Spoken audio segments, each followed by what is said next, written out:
Amen. So, salamat sa Panginoon, mga kapatid. Meron na naman tayong isang pagkakataon para makagawa ng isang morning revival preview. So, sa pagkakataon na ito, ang ating schedule ay week 8, Saturday. So, magbabasa na ako ng mga Bible verses natin. Matthew 28:19-20. Go therefore and disciple all the nations, baptizing them into the name of the Father and of the Son and of the Holy Spirit, teaching them to observe all that I have commanded you. And behold, I am with you all the days until the consummation of the age. Amen. So ito na yung salita ng Panginoon sa mga huling chapter ng Matthew, na kung saan sinasabi niya, humayo kayo at gawin ninyong disipulo ang mga bansa. Gawin ninyo mga disipulo ang mga bansa. Ano pa? Bautismuhan sila tungo sa pangalan ng Ama, ng Anak, at ng Espiritu Santo. So ito na yung pinaka-ultimo bautismo na sinasagawa natin ngayon. Kasi yung bautismo, nag-umpisa na siya sa panahon ni John. Subalit, nag-progress siya. Ang pinaka-kasukdulan ng kanyang progreso ay ang Matthew 28:19 verse 20, na kung saan pwede nang bautismuhan ang isang tao tungo sa pangalan ng Ama, ng Anak, at ng Espiritu Santo. Ano bang ibig sabihin nito? Kasi yung salitang bautismo ay ilubog, ipasok, o ipagkaisa. So, yan yung ibig sabihin ng bautismo. Sa Griego, baptizo, na ilubog mo o ipasok mo o dali mo sa pagkakaisa. At kapag sinabi natin babautismohan sila sa pangalan ng Ama, ng Anak, at ng Espiritu Santo, ang pangalan ay tumutukoy sa persona. Ang pangalan ay ang persona. Kaya ang pangalan ng Ama, ng Anak, at ng Espiritu ay ang persona ng Ama, ng Anak, at ng Espiritu. At itong uri ng bautismo na to ay isang bautismo na dadalhin mo sila tungo sa Tres Unong Diyos. Ipapasok mo sila dyan. Ipagkakaisa mo sila.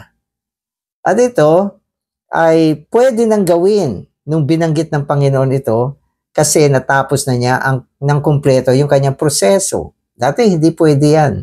Hindi tayo pwede magbautismo sa pangalan ng Ama, ng Anak, at ng Espiritu. Hindi pa pwede yan. Pero nung matapos na ang proseso ng Panginoon at naging Espiritu na siya na nagbibigay buhay, pwede mo nang ipasok ang isang makasalanan na nagsisi tungo sa persona ng Tres Unong Diyos, ng Ama, ng Anak, at ng Espiritu. So yan na yung pinaka-bautismo na isinasagawa natin itong panahon na to. So, tumutugma siya dito sa sinabi dito. So, to disciple the nations is to cause the heathen to become the kingdom people for the establishing of His kingdom, which is the church even today on this earth. Amen. So, hindi sinabi rito hindi sinabi rito iligtas nyo sila sa pamamagitan ng bautismo. So, hindi. Ang sabi rito, disipuluhan sila. Ang mga heathen, ang mga hentil, ang mga makasalanan, disipuluhan sila sa pamamagitan ng pagbabautismo tungo sa Tres Unong Diyos. Ang ibig sabihin ng disipuluhan ng mga bansa, gawin ang mga tao na mga tao ng kaharian. So, yan yun. Pag sinabi mo, disipuluhan, gawin silang mga tao ng kaharian. Sila ay itatag, ipasok sa loob ng kaharian. At ang pagsasagawa nito ay ang dali ng tao sa loob ng buhay eklesiya. We have been sent by the Lord not only to bring people to salvation, but also to disciple the nations. This is a matter of the kingdom. So, tandaan natin, ang work ngayon ay ang disipuluhan ng mga tao. No, yan ay ang dalhin sila sa loob ng kaharian. Gawin silang mga tao, no, na nasa loob ng kaharian. So yan ang pagdidisipulo ngayon. So hindi lang idalhin sila sa kaligtasan, dalhin sila sa kaharian. No, disipuluhan sila. Gawin sila mga disipulo. Nang ibig sabihin, gawin silang mga tao sa loob ng kaharian. In Matthew 28:19, the Lord spoke of baptizing the nations into the name of the Father and of the Son and of the Holy Spirit.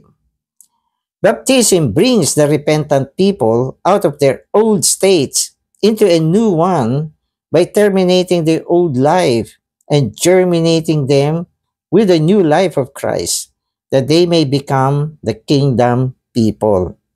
Amen.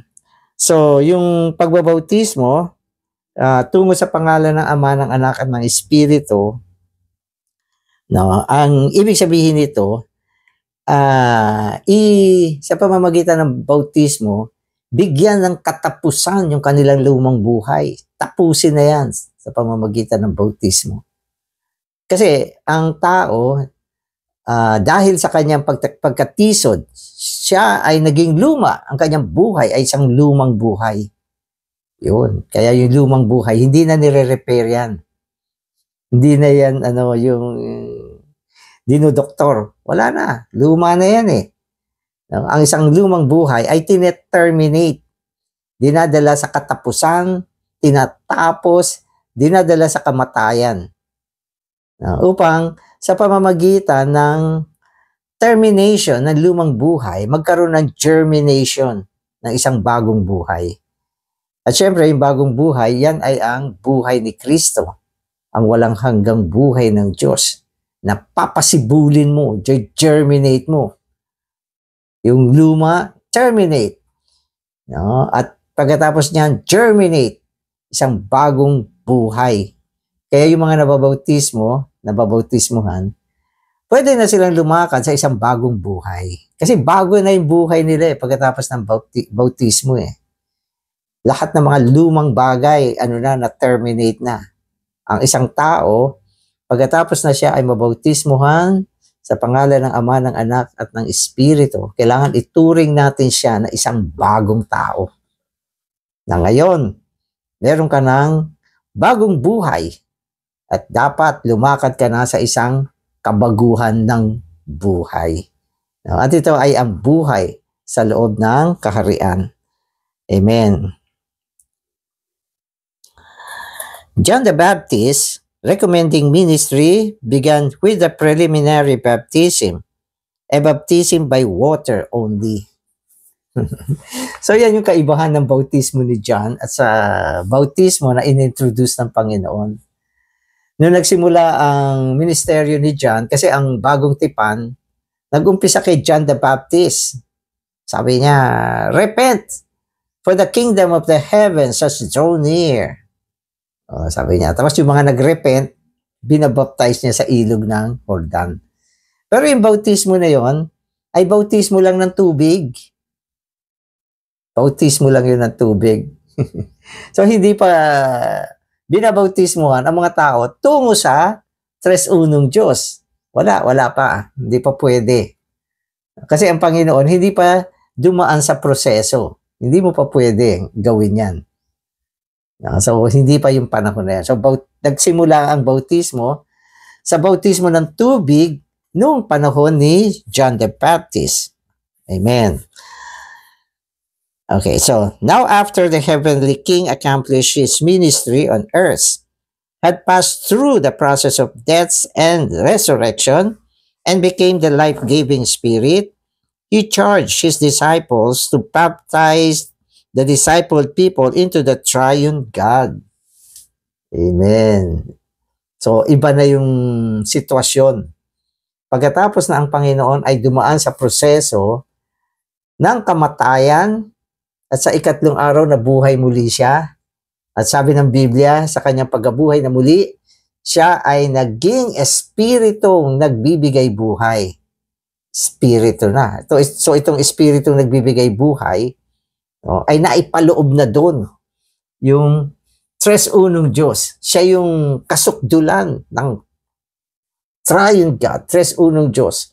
So itong Spiritong nagbibigay buhay, nandito na yung Ama, Anak at Espiritu. At dyan niya inatasan ang kanyang mga disipulo na bautismuhan sila sa pangalan ng Ama, Anak at ng Espiritu. At ang Espiritong nagbibigay buhay ay ang realidad ng Tres Unong Diyos. Pwede mo na silang dalin. Ano na yan? Consummated na kasi. Ready na. Ready na yung Espiritu. Diba? Kung natatandaan nyo sa John chapter 7, sabi ng Panginoon, yung Espiritu wala pa. Ito yung Espiritu na tatanggapin ng mga nanampalataya sa Panginoon. Pero wala pa siya nung nandito pa ang Panginoon. Sabi niya, wala pa dahil hindi pa siya naluwalhati.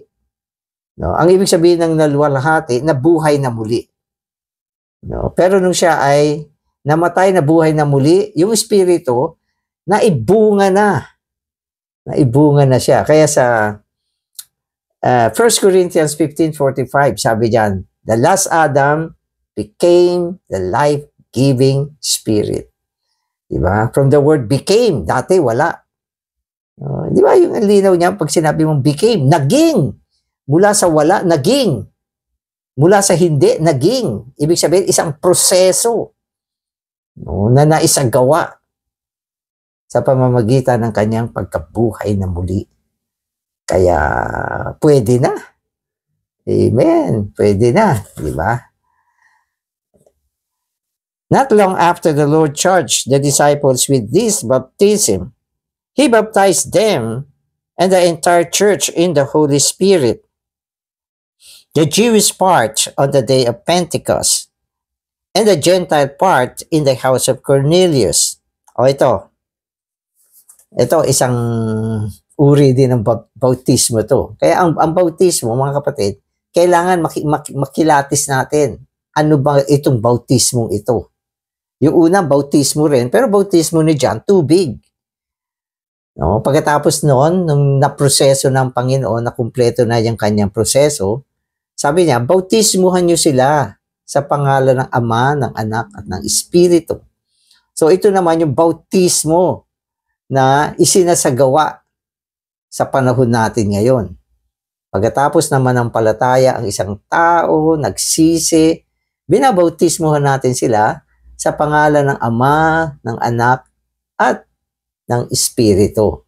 Pinapasok sila sa Tres Unong Diyos. So yan yung bautismo na binabanggit sa Mark 16:16 na kung saan pagkatapos naman ng palataya ang isang tao, siya ay babautismuhan. Sabi sa Mark 16:16, he who believes and is baptized shall be saved. Believe means na ano na siya, nagsisi na ng palataya. At pagkatapos niya, babautismuhan na siya tungo sa Tres Unong Diyos, sa pangalan ng Ama, ng Anak, at ng Espiritu. At sa pamamagitan ng bautismo, ite-terminate na yung kanyang lumang buhay. At pagkatapos, isang germination, pagsibol. Ang germination parang ano yan parang pag-anak, inanak. Diba? Binunga ang isang bagong buhay. Pagkatapos ng kamatayan, termination is death. Yung lumang buhay, pinasok sa kamatayan. Umahon. Sumibol ang bagong buhay. Nagkaroon ng germination.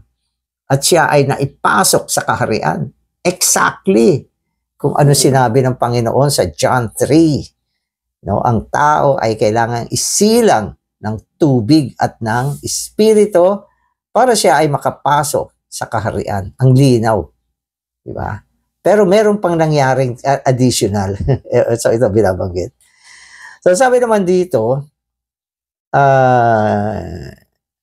pagkatapos na nabautismuhan yung mga nagsisi, okay, tungo sa pangalan ng Ama, ng Anak, at ng Espiritu, dumating naman ang Panginoon, binautismuhan sila sa Espiritu. Binautismuhan sila sa Espiritu. Okay. So yung mga Jewish believer, binautismuhan sila nung araw ng Pentecostes. At yun naman mga Gentile believers, binautismuhan sila sa bahay ni Cornelius. So, dalawang occasion ng pagbabautismo. Yeah. Kaya, ang linaw. Yung bautismo na yun ay bautismo ng Espiritu. At kung babasahin nyo sa Acts, dumating yung Espiritu. Parang sabi niya, it's a rushing, mighty wind. Boom! Malakas, maingay. Dumating, rumaragasa. At nagkaroon ng isang bautismo ng Espiritu ng panahon na yon. Diba? So yung unang occasion ng bautismo, nung araw ng Pentecostes. Yeah, so yan yung 50th day. 50th day, mula nang ang Panginoon ay umakyat sa sangkalangitan. Diba? Umakyat na siya sa sangkalangitan. Yan ay nung nabuhay na muli siya. Okay. Tapos pagkatapos ng 50 days, bumaba uli siya. Binautismuhan naman niya yung mga believer. I think mga 120 yan. Yung araw ng Pentecost. Pray sila, biglang dumating yung Spirit.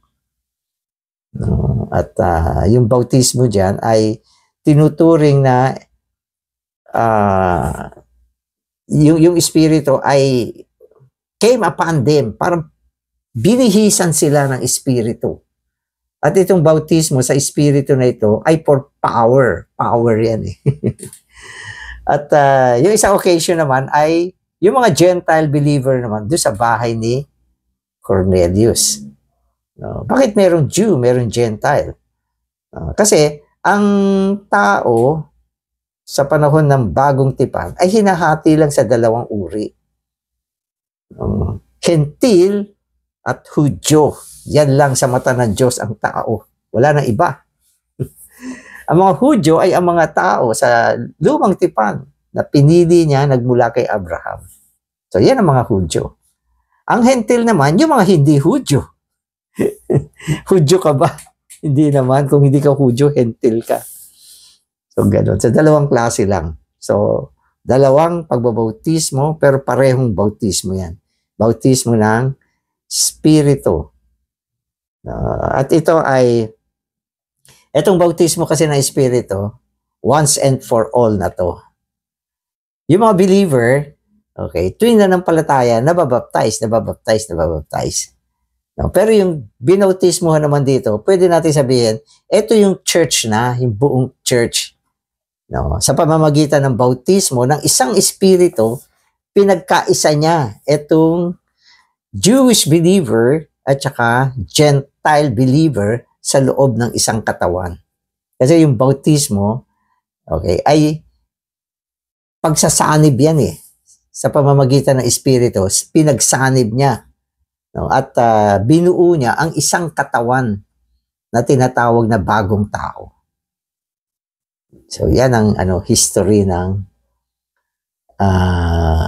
church, no, na siyang kaharian ngayon. Amen. So, hahaba tayo dito. Amen. Amen. Then, based on this, the disciples baptized the new converts, not only into the water, but also into the death of Christ, into Christ himself, into the triune God, and into the body of Christ. So, ito naman yung mga aspekto ng bautismo. So, yan naman yung ginagawa natin ngayon sa pagbabautismo. Isang bautismo lang naman, hindi naman paulit-ulit. Pero meron siyang mga iba't ibang aspekto. O ito, sabi niya, pag binaptize mo yung mga bagong silang ng mga kapatid, binaptize mo siya, okay. Of course, ang bautismo kasi sinasagawa sa tubig eh. Binaptize mo siya sa tubig. Pero yung tubig dito ay isang figurative na sa pamamagitan ng bautismo ng tubig, binautismuhan mo siya sa kamatayan ni Kristo. Okay. At yan ay nasa Romans chapter 6, 3-4 na ang mga binautismuhan ay nabautismuhan tungo sa kamatayan ni Kristo. So yan yung termination. Pag binaptize yung tao, tinerminate mo yung kanyang old life sa pamamagitan ng bautismo. At yung bautismo, sinasagawa siya sa tubig. Sa tubig. Amen. And then, binautismuhan mo rin siya tungo kay Kristo mismo. Binautismo siya sa kamatayan ni Kristo at binautismuhan mo rin siya tungo kay Kristo mismo. Ibig sabihin, si Kristo rito ay ang pagsasakatawan ng tres unong Diyos na nung binautismo mo ang isang tao tungo kay Kristo, binautismuhan mo siya sa Ama, Anak at Espiritu. At dito pa, sabi rito, binautismuhan din siya tungo sa katawan ni Kristo. At yung katawan ni Kristo, yan yung eklesiya. So, ang eklesiya, hindi siya membership, kundi ang isang tao nadala sa eklesiya, sa katawan ni Kristo, sa pamamagitan ng bautismo. Binautismuhan siya sa tubig, at ang realidad nito ay ang bautismo ng Espiritong nagbibigay buhay. So, nung binaptize siya sa tubig, okay, physical yan. Nakikita yan. Pero sa likuran nito, merong hindi nakikita. Yan ay ang bautismo na kung saan pinasok mo siya sa Espiritu. Anong pinasok mo siya sa Espiritu? Nabautismuhan siya sa kamatayan ni Kristo. At nabautismuhan din siya tungo sa tres unong Diyos kay Kristo mismo. At nabautismuhan din siya tungo sa katawan ni Kristo. At naging bahagi siya ng eklesiya na siyang bahagi ni Kristo. So, ito yung isang mayamang pananaw tungkol sa pagbabautismo. So, tuloy natin. Sabi dito, the water, signifying the death of Christ with his burial, may be considered a tomb in which the baptized one's old history is ended. Okay. So, sa pagbabautismo, kailangan may tubig. May tubig siya. Kaya sa Biblia, sa Bagong Tipan, lahat ng binabaptize dyan, binabautismuhan sa tubig. Halimbawa, yung eunuch sa Acts, di ba, binaptize ni sino ba nagbaptize dyan? So, yung isa sa mga disipulo, hindi si Pedro, hindi si James, okay, hindi si Andrew. So nakalimutan ko yung pangalan nung nagbaptize diyan. Mamaya maaalala ko na. So nakakita sila ng tubig, okay, nakakita sila ng tubig at pinahinto yung karwahe at nilubog yung tao doon sa tubig. So yun. So ang bautismo rito ay may tubig. So sabi niya yung tubig na ito ay sumasagisag sa kamatayan ni Kristo na katulad ng isang tomb, parang nicho. So pinapasok mo yung tao diyan sa tubig. Kaya kailangan ng physical na aspect para makapasok sa isang aspekto na hindi nakikita.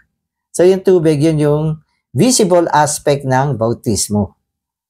At yung, naalala ko na si Philip, si Philip. Okay. So si Philip, binaptize niya yung eunuch doon sa tubig. So yan ay visible na yung tubig sumasagisag sa tomb. Pero sa likuran nito, di ba, pag binaptize mo yung tao, mag-declare ka, binabautismohan kita sa pangalan ng Ama, ng Anak, at ng Espiritu Santo. May declaration yan. At nilubog mo siya sa tubig. Saan mo siya nilubog? Sa tubig. Pero nung nilubog mo siya sa tubig, okay, yung declaration mo na binautismohan siya sa Ama, Anak, at Espiritu, okay, ipapasok niya sa realidad yung tao. Yan ay ang realidad ng Espiritu. Ipapasok siya ron. Kasi hindi mo naman nakikita Espiritu, parang hangin yan eh. Yung tubig nakikita, pero yung backup niya na Espiritu, hindi natin nakikita. Pero yun yung realidad na kung saan naipasok siya sa tres unong Diyos, naipasok siya sa kamatayan ni Kristo, at naipasok siya sa katawan ni Kristo. No? Kaya kailangan meron tubig. Okay? Tapos sabi niya, since the death of Christ is included in Christ, and since Christ is the very embodiment of the triune God, and the triune God eventually is one with the body of Christ, to baptize new believers into the death of Christ, into Christ himself, into the triune God, and into the body of Christ is to do just one thing. Oh, isa lang lahat yan. Isang bautismo lang yan. No? Pero yan ay bautismo tungo sa kamatayan ni Kristo, tungo kay Kristo sa tres unong Diyos, no? At tungo sa katawan ni Kristo. So yan yung isang bautismo na na-accomplish niya lahat ng ito. Hindi ka magbabaptize ng unang bautismo. O sa death muna to baptize. So mamaya, baptize naman natin siya sa triune God. O baptize naman siya sa body of Christ. So hindi ginagawa yung ganun. No, ito ay all-inclusive baptism. Okay, so several fold ng aspekto ng bautismo ay sabay-sabay sa isang bautismo lang. Tapos sabi niya, okay, on the negative side, to terminate their old life, and on the positive side, to germinate them with new life, the eternal life of the triune God, for the body of Christ. Hence, the baptism ordained by the Lord here baptizes people out of their life into the body life for the kingdom of the heavens. Okay, so yung isang aspect na kasama sa bautismo ay yung binautismuhan mo yung tao tungo sa katawan ni Kristo. Sa Biblia, ang Ecclesia, okay, ay ang katawan ni Kristo. So sinabi yan sa Efeso, sabi diyan na ang Ecclesia ay katawan ni Kristo. Kaya ang Ecclesia, nilalarawan siya sa isang katawan. At ang mga believer, nilalarawan sa mga sangkap ng katawan. Lahat ng ito ay aspekto ng buhay. Kaya ang Ecclesia, hindi siya organization. Organic siya. Naidala tayo sa pamamagitan ng buhay. Ang buhay kasi, okay, organic siya. Halimbawa, ang katawan mo, may mga sangkap siya. Hindi nagre-resign yung mga sangkap ng katawan mo. Nakakita ka na ba ng isang katawan, sabi ng kamay, ayoko na, magre-resign na ako. Hindi na akong maging member ng katawan mo. Hindi pwedeng gawin yung ganon. Kamatayan yan. Diba? So, walang parte ng katawan na nagre-resign mula sa katawan. Kasi ang katawan ay organic. Walang resignation. Hindi siya organization. Sa mga organization, pwedeng mag-member, pwedeng mag-resign. Sabi nila, dati member ako ng ganitong group O ngayon, nag-resign na ako. Tama naman yan. Kasi organization yung pinasukan mo Kaya nag-member ka at nag-resign ka. Ang church, hindi tayo nagme-member, kundi ang Panginoon ang nagpasok sa atin sa loob ng katawan sa pamamagitan ng procedure. Yan ay ang bautismo na sinasabi tayo ay binautismuhan tungo sa isang katawan. Yan ay ang katawan ni Kristo. Walang resignation dito. So mga kapatid, gusto ko lang linawin sa inyo na maski kayo na mga hindi pumupunta sa buhay eklesiya, hindi nawala yung inyong pagiging bahagi ng katawan. Ang problema, hindi kayo pumupunta sa meeting. Pero anytime na bumalik kayo, wala namang problema. Hindi ka naman pwedeng umalis dyan Katawan ka nga ni Kristo Bahagi ka ng katawan Ikaw lang ang nagtampo. Okay, so ganyan yan. So, kailangan yung mga ganitong pananaw muli-muli na nare-rehearse sa atin. Oo nga naman. Brother Danny. Miyembro nga ako ng katawan. Hindi ako nag-resign. Hindi ako umalis. Na-offend lang po ako. Okay naman. Alam niyo, pag bumalik kayo sa katawan, mas mabilis ang healing. Yung mga sinasabi natin, nasaktan, na-offend, nawala, parang nasugatan lang yan. Pero kung siya ay nananatili sa katawan sa isang practical na pamumuhay, mabilis ang paggaling. Parang hindi mo na maalala na na-offend ka, nasaktan ka. That is the things of the past. Pero hindi ka bumabalik, lagi ka may sugat. Amen. Amen. Okay, so when we are being discipled from being natural men to being a God-man, living the divine life by denying our natural life according to the model of Christ as the first God-man. Ito. So ito naman yung pamumuhay natin individually. Okay, so you are discipled, na disipulo ka, na bautismuhan ka na. Nasa katawan ka ng Panginoon. Paano naman tayo mabubuhay bilang mga nadisipuluhang mga believer? Ito, sabi niya, dapat mabuhay ka na kung saan yung lumang buhay mo ay naitakwil. Naitakwil na siya, na-end na siya. Pero merong pagsasagawa nito. Ang pagsasagawa nito ay ang mabuhay ka sa isang Diyos taong pamumuhay. God-man living. Diyos tao, God-man eh. No? Sasabihin mo, brother, paano maging God-man tayo? Amen lang naman. Hindi ba yung buhay na natanggap natin, eternal siya? Divine life, eternal. Buhay yan ng Diyos.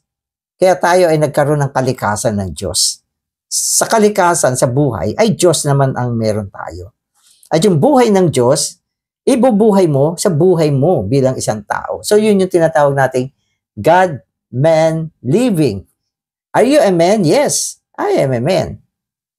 Don't you have a God within you? Yes, amen. I have a God within me. And that God, yung Diyos na yan na buhay mo, dapat maging pamumuhay mo. Kaya tingnan niyo si Paul, sabi niya, for to me to live is Christ.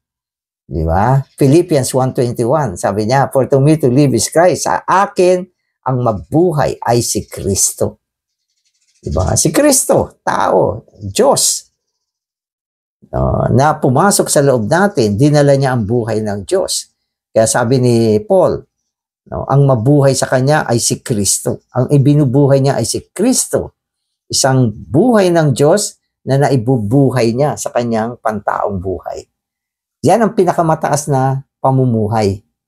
God-man living. Wala na tataas pa dyan. Di ba? Marami mga iba't ibang klaseng pamumuhay sa mundo. Merong mga taong moral. Di ba? Moral life, moral living. Yung iba naman, honest life. Okay. Good life, good living. Ano pa? Heroic life. Hero ang kanya po. Pero walang Diyos. Ang pinakamataas na pamumuhay ay ang pamumuhay ng Diyos. Kung saan ang Diyos ay naihahayag sa tao. So yan yung sinasabi natin. God, man, living. So yan ang buhay ng mga tao sa loob ng kaharian. So wala na akong time masyado para i-explain yan. Ako, kung i-explain natin yan, ang dami natin pwedeng sabihin. Amen. While I am helping the young people to be discipled, I am also being discipled day by day in many aspects to live the divine life by denying my natural life. We should live such a life according to the model of Christ as the first God-man. Ang unang God-man ay si Kristo. Si Kristo ay Diyos na nagkatawang tao. Diyos ba siya? Diyos siya. Sabi ng Biblia, siya ay Diyos. Kaya, huwag mo sabihin na hindi siya Diyos. Siya ay Diyos. Pero, itong Diyos na ito ay nagkatawang tao. So, tao rin siya. Siya ay Diyos, siya ay tao. Nung nabuhay siya sa lupa bilang isang tao, ang kanyang binuhay ay hindi yung kanyang natural na buhay. Ang kanyang ibinuhay ay ang Diyos mismo sa kanyang pantaong buhay. Kaya ang unang namuhay ng Diyos taong pamumuhay ay si Kristo mismo. Kaya siya ay naging model natin. Siya ang ating huwaran. So muli binabanggit natin, huwaran. Mula kay Kristo na unang nabuhay ng isang Diyos taong pamumuhay, lahat ng mga believer gusto niyang dalhin dito sa ganitong landas ng pamumuhay. Binubuhay nila ang Diyos sa kanilang pantaong buhay. Kaya ang Diyos ay naihahayag sa kanila. At ito yung pinakamataas na layunin ng Diyos nung nilikha niya ang tao. No, na ang tao ay nilikha upang ihayag niya ang Diyos. Amen. Amen. So when Christ was on this earth, he denied his natural life himself. He said that whatever he spoke was not his word, but the word of the Father who sent him. He never did anything out of himself. He did everything out of and by the sending Father. He was not the sender, but the sent one. He did not leave himself. Instead, he leave the sender, the Father. This is the model of the first God-man. Amen. So sa triune God, di ba? Ama, Anak at Espiritu. Yung Ama ang sender. Kaya sa Biblia, malinaw na yung Ama, sinugo niya yung Anak. Yung Anak ay naging sent one. So yung Ama ay nasa posisyon ng isang sender. Yung Anak nasa posisyon ng isang sent one. Noong nabuhay ang Panginoon, hindi siya nabuhay sa kanyang sariling pamumuhay. Kundi sabi niya, siya ay nabubuhay dahil sa Ama. Dahil sa Ama. At sinabi rin niya, ang mga salita na binabanggit niya, sinasalita niya, ay hindi sa kanyang salita, kundi salita ng Ama. No? At ang gawain, sinasabi niya, hindi niya gawain, kundi gawain ng Ama. So, ibig sabihin, itong sent one, ang ibinuhay niya yung sender. Yung sender. No? Hindi siya nabuhay sa sarili niyang buhay. No? Kundi lahat ng kanyang ginagawa, no, ay gawain ng Ama, sinasalita niya ay salita ng Ama, at siya ay nabubuhay dahil sa Ama. Kaya siya yung unang God-man na nabuhay dito sa buong sangkalupaan. So sabi niya, he who eats me shall also live because of me. What is eating? Eating means yung espiritu, dinadala mo tungo sa loob mo upang makaisa ka at mabuhay ka dahil sa Panginoon. At ang pamumuhay ng dahil sa Panginoon ay isang pamumuhay ng Diyos taong pamumuhay. So yan yung pamumuhay ng isang tao sa loob ng kaharian. Amen. So last part na ako. The divine and mystical teachings of our great shepherd and comforter are not only his unveiling and enlightening, but also his nourishing to us for our growth and maturity in his divine life, that the eternal economy of God may be consummated to us. We should teach these divine truths. Amen. So, yung Panginoon, ang pinaka gawain niya sa panahon na ito ay in-nourish tayo. In-nourish, pakainin. Ang kanyang salita ay pagkain. No? At ito ang ating food ngayon.